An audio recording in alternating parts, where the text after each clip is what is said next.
एक बार और प्रेम से जय जय श्री राम। श्री राधे जय श्री राधे श्याम। हमारे पवन भैया कह रहे थे कि पिंकी चौधरी कॉलोनी वाले जयकारा बड़ी जोर से लगाते हैं, तो एक बार आप लोगों का जयकारा जरूर लगना चाहिए। बोलिए राधे राधे, जय जय श्री राधे, जय जय श्री राधे श्याम। आइए भागवत कथा में प्रवेश करें। निर्वण्य नितिराम भूमन सदनिंद्रिय दर्शना ये निसंभाव्यमानेन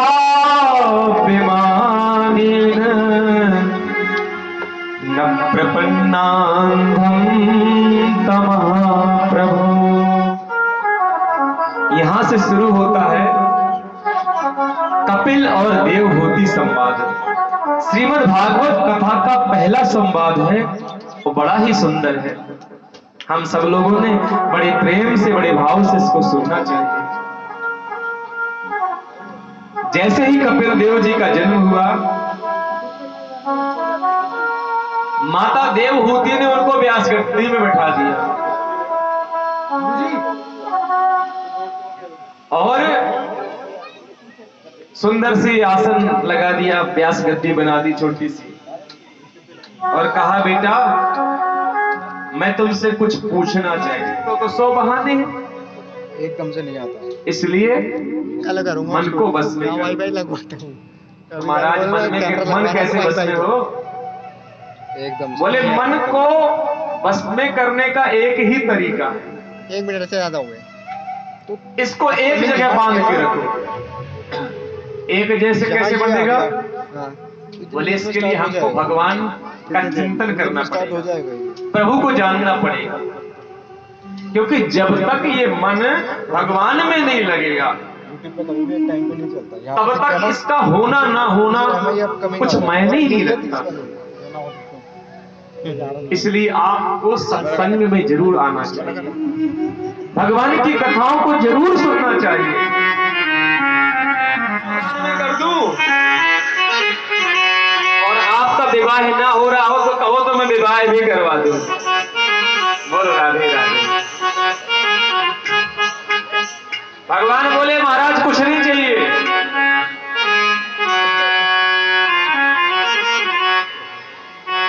महाराज आप दानियों के खानदान में पैदा हुए हो। पर बाबा हिरण्याक्ष इतने बड़े दानी, अपने प्राण ही दान दे दिए। हिरण्यकश्यप दानी, प्रहलाद दानी, विरोचन दानी, और उनका बेटा अगर दान की बात करे तो कोई बड़ी बात थोड़ी है। अरे महाराज आप तो मेरे दादा परदादा सबको जानते हो, और जो हमारे दादा परदादा के बारे में बताता है ना तो कितना अच्छा लगता है। महाराज लेकिन मैं आपसे कुछ लेना नहीं चाहता। क्यों? अरे क्या करना है महाराज लेकर के? करूंगा क्या मैं? भगवान ने कब करके राजा बलि बहुत हंसा। वाह महाराज आपको तो मांगना भी नहीं आया।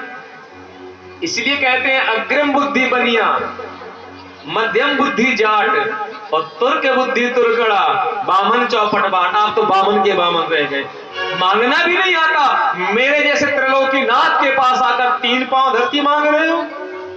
भगवान ने कहा वो भी अपने पांव से नापेंगे, तुम्हारे पांव से नहीं नापेंगे। हे भगवान छोटे छोटे से पैर, बामन अंगुल के आप हो, इतने से पैर, इसमें तो आसमान भी नहीं आपका लग पाएगा। बोले हमने कह दिया हमें और कुछ नहीं चाहिए। अब क्या बताऊं मैं? ले लो महाराज। अच्छा ऐसे दिया जाता है? फिर संकल्प करो, ब्राह्मणाय रूपाय बामनाय इमाम तीर्णी पदानी पृथ्वी अहम संप्रददे। मैंने ब्राह्मण को 3 पैर धरती दान में देने का संकल्प किया। संकल्प जानते हो? संकल्प का मतलब होता है पक्का रजिस्ट्रेशन। जब आप लोग जाते हो तीर्थ यात्रा करने तो हमारे पंडा लोग बड़े दयालु महाराज, कई बार तो किराया भी नहीं छोड़ते। बोलो राधे राधे। और फिर क्या कहेंगे जी संकल्प कर दो हम पहुंच जाएंगे आपके पास। वो आ भी जाते हैं। क्यों? उनको मालूम है जजमान ने एक बार संकल्प कर दिया तो जब तक दे नहीं देंगे तो इनको भी चैन नहीं आएगा। अब जब संकल्प की बात पर झगड़ा हो रहा था तो शुक्राचार्य की दृष्टि टेढ़ी हुई। संकल्प के लिए ये बालक कितना क्यों जोर दे रहा है? और जैसे ही आंख बंद करके देखी, अरे ये कोई बामंत्रेपन नहीं है। राजा बलि के पास में गए, ऐसे वही रोचनो साक्षात भगवान विष्णु रब्बया। अरे महाराज मना करो, भगाओ इसको यहां से, कह दो मेरे लेने देने कोई बात ही नहीं हुई है, कल आना, आज समय नहीं है। राजा बलि ने कहा महाराज कैसी बातें करते हो? अरे ये तो मना कर रहा था, कितनी मुश्किल से मैंने मनाया है इसको 3 पैर धरती का दान में देने के लिए। बोले महाराज ये बामंत्रेपन नहीं है, ऐसे वही रोचनो साक्षात, ये साक्षात भगवान विष्णु है। और तुमसे 3 पैर धरती में एक पैर में पूरा ब्रह्मांड नाप लेगा, एक पैर में धरती नाप लेगा, बताओ तीसरा पैर कहां तुम रखोगे? मना कर दो इसको। लेकिन बाहर है बलि, महाराज मुझसे झूठ बोलने के लिए कहते हो? आप मेरे गुरु होकर झूठ बोलने के लिए कहते हो? गुरु जी ने कहा राजन 8 जगह ऐसी हैं जहां हम झूठ बोलेंगे तो दोष नहीं लगता। कौन कौन सी है? स्त्री सुंदर में विवाहे चा, वृत्यर्थे प्राण संकटे, गो ब्राह्मणार्थ हिंसायां, नानृतम स्यात् जगुप्सितम। बड़ा सुंदर उपदेश दे रहे हैं। बोले एक बार माताओं से झूठ बोलना पड़ जावे तो दोष नहीं लगता। बोले राधे राधे। क्यों? आप कहोगे कि महाराज आप हम लोगों की बुराई कर रहे हो। देखो एक बार जब महाराज युधिष्ठिर पिंडदान कर रहे थे पांडवों का, अपने सभी कौरवों का, तो कुंती मैया आई, बोली बेटा एक पिंड कर्ण के नाम का भी दान कर दे। युधिष्ठिर ने कहा कर्ण के नाम का पिंड मैं क्यों दान करूं? अरे कर्ण हमारी जाति का नहीं, हमारी बिरादरी का नहीं, उसके नाम का पिंड मैं कैसे दान कर सकता हूं? कुंती मैया रो रो करके बोली बेटा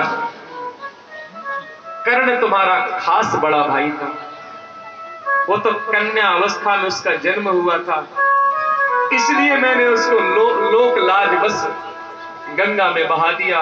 राधा नाम की दासी ने पाला, कुंती नंदन कौनते, राधा नंदन राधे बन गया, तुम्हारा खास बड़ा भाई था। इतनी बात सुन करके युधिष्ठिर बहुत रोए। बोले मां मैं जब कभी कर्ण के पैरों को देखता था मुझको लगता था इसके पैर मेरे मांझे से क्यों लगते हैं, लेकिन मैंने कभी सपने में भी नहीं सोचा कि कर्ण हमारा भाई होगा। ऐसे दानवीर को आपने मरने दिया, ऐसे तेजस्वी को आपने मरने दिया। अरे हम पूरा जीवन उसके चरणों में बैठ करके निकाल देते मां, लेकिन अपने भाई को मरने नहीं देते। श्राप देता हूं, माताओं का हृदय इतना कोमल हो जाएगा कि गुप्त बात उनके मन में पचेगी ही नहीं। इसलिए शुक्राचार्य जी कहते हैं कि माताओं का हृदय बड़ा कोमल होता है, वो कोई बात पचा नहीं पाते। इसलिए गुप्त बात अगर एक बार उनसे छुपाना पड़ जावे तो उसमें दोष नहीं लगता। और दूसरी बात, कई जगह ऐसा होता है कि जहां हम सत्य बोलेंगे तो पाप लगेगा और झूठ बोलेंगे तो पुण्य होगा। कैसे? जैसे कि मैं पेड़ के नीचे बैठा हूं और कसाई के यहां से एक गाय भागती हुई मेरे आगे इस गली में घुस गई। कसाई ने पूछा क्यों पंडित जी, गाय कौन सी गली में गई है? बताओ उस समय मुझको सत्य बोलना चाहिए कि झूठ? अगर मैं सत्य बोलता हूं, मैं जानता हूं कि गौ हत्या हो जाएगी, मैं इसको रोक नहीं पाऊंगा।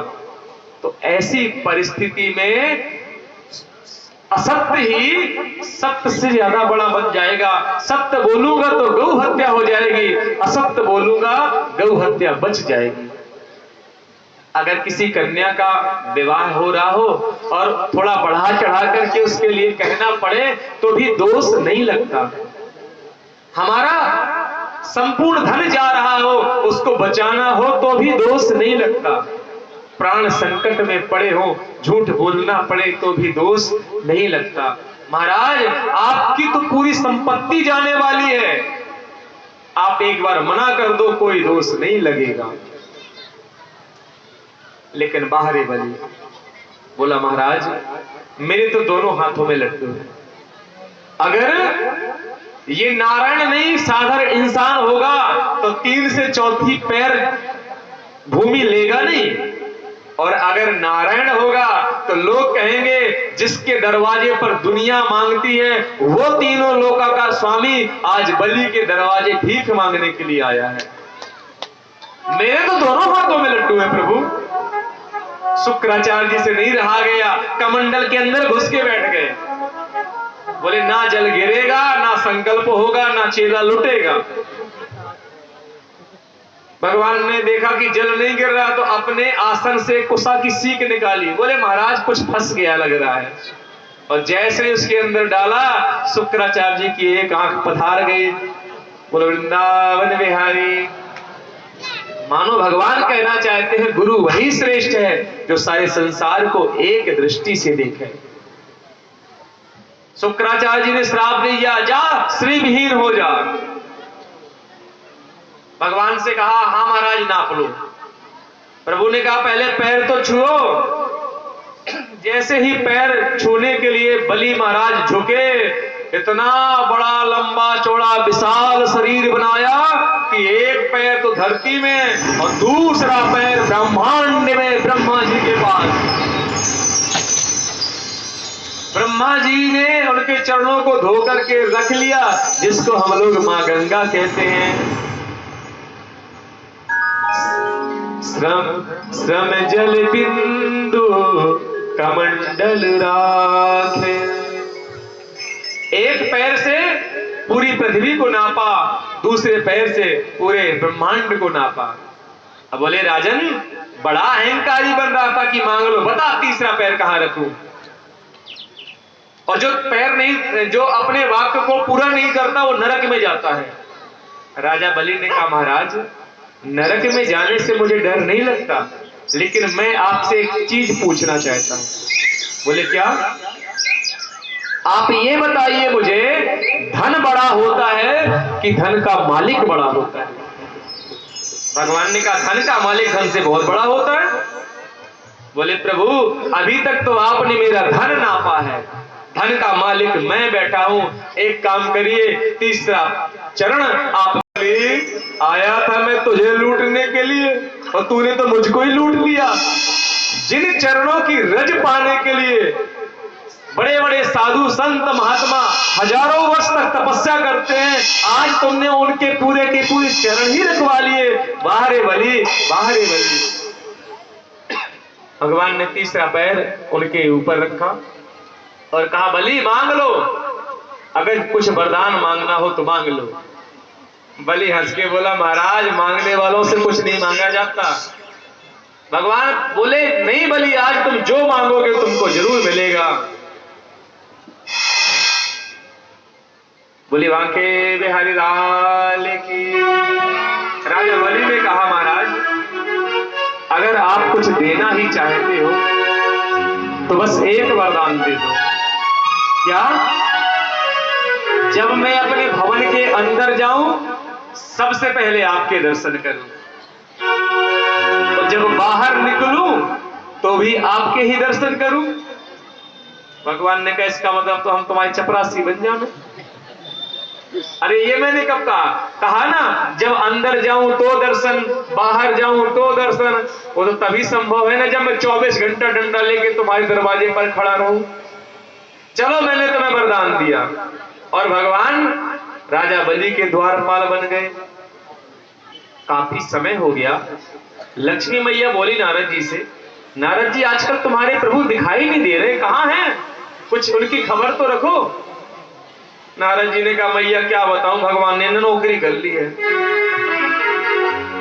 लक्ष्मी जी ने कहा लक्ष्मीपति को नौकरी की आवश्यकता? बोले मैया अब आपका ज्यादा खर्चा बढ़ गया होगा।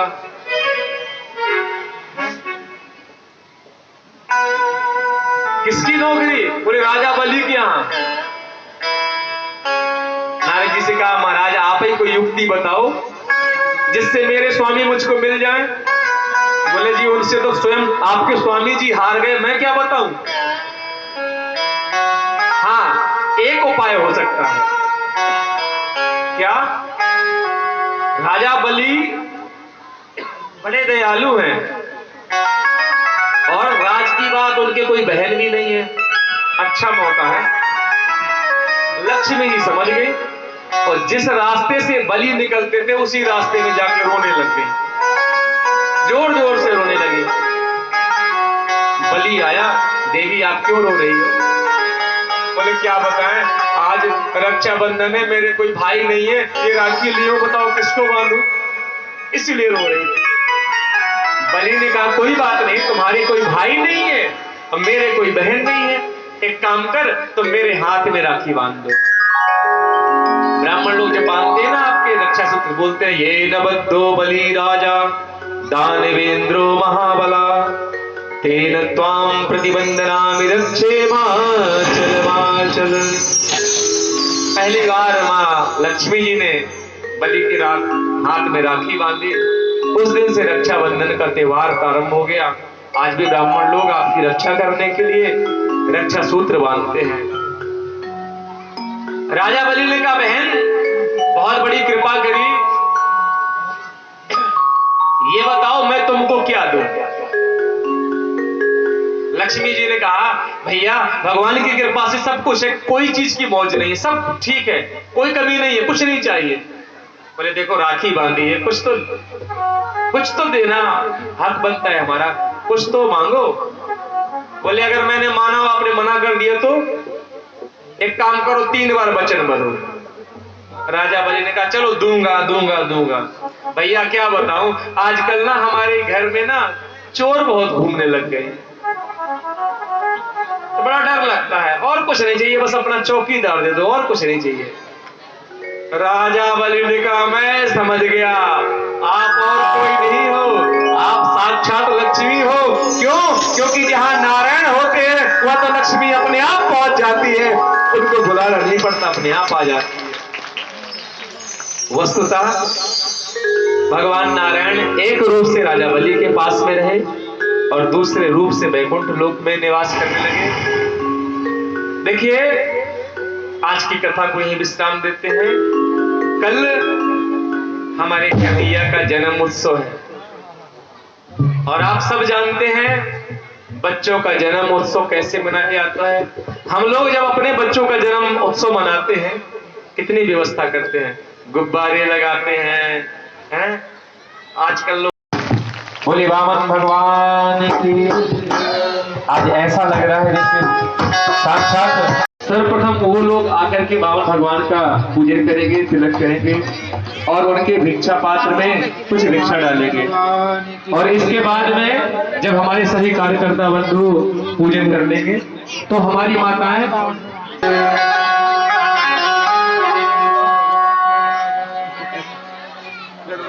लोग व्यवस्था को बनाते हुए एक एक करके आएंगे। हरि ओम सहस्रशीर्षा पुरुषः सहस्राक्ष सहस्रपाद स भूमिर्गुं सर्वदस्पृशः।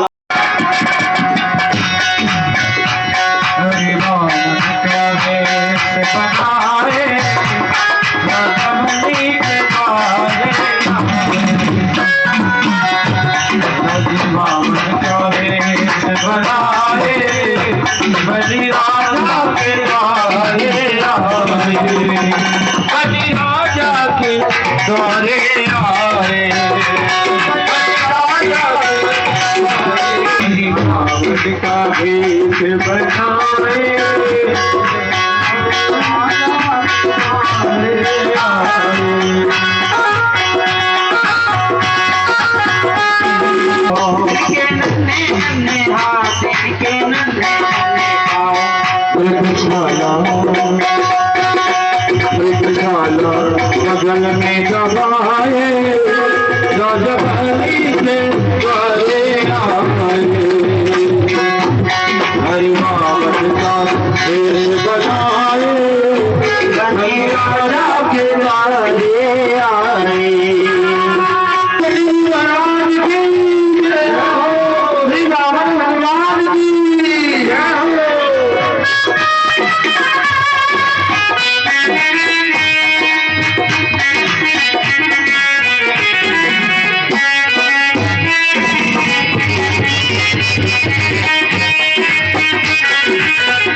सोहे अपने समाने डोले माथे तिलक सोहे सर पे सवर डोले